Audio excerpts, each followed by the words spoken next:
દીદી, જય શ્રી કૃષ્ણ. જય શ્રી કૃષ્ણ વિધિ. અરે ધ્રુવી કેમ છે? મજામાં. તમને કેમ છે? એમ ને, મને મજા હો. પણ તે થિયરી મેં તને કાલે આપી હતી, તે વાંચી બધી? હા, બધી વાંચી. Very good. બધું યાદ છે ને તને? હા. સરસ. તમે તો 5 ગેર ને 6 રિવર્સ કહેતા હતા. હા, તો એક જ છે. એમ કેમ? તો તે શું વાંચ્યું? વાંચ્યું તો છે મેં. તો આ તો 5 ગેર ને રિવર્સ 6 ગેર તો છે જ આમાં. તને કેમ આ એક જ ગેર દેખાણ? એક જ ગેર છે. આ એક જ છે ને.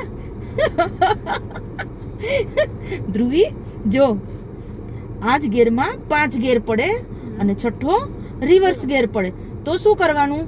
ક્લચ દબાવવાનું, સ્લીપ કરી અપ કર એટલે પહેલો ગેર પડે. પછી સ્લીપ પાછું કર અને ડાઉન કર સાવ એટલે સેકન્ડ ગેર પડે. પછી ન્યુટ્રલ કરી અને અપ કર એટલે ત્રીજો ગેર પડે. અને પછી સાવ નીચે ઉતારી દે એટલે ચોથો ગેર પડે. અને ન્યુટ્રલ કરી તારી બાજુ ખેંચી અને ઉપર ચડાવ એટલે 5મો ગેર પડે. અને ન્યુટ્રલ કરી અને ફરી પાછો તારી બાજુ લગાવી અને નીચે કર એટલે રિવર્સ. થઈ ગયા ને 6 ગેર. થઈ ગયા 6 ગેર. હા, તો આમ લાઈનમાં 6 ગેર ના હોય. મને એમ કે લાઈનમાં 6 ગેર હશે. ઓહો ધ્રુવી,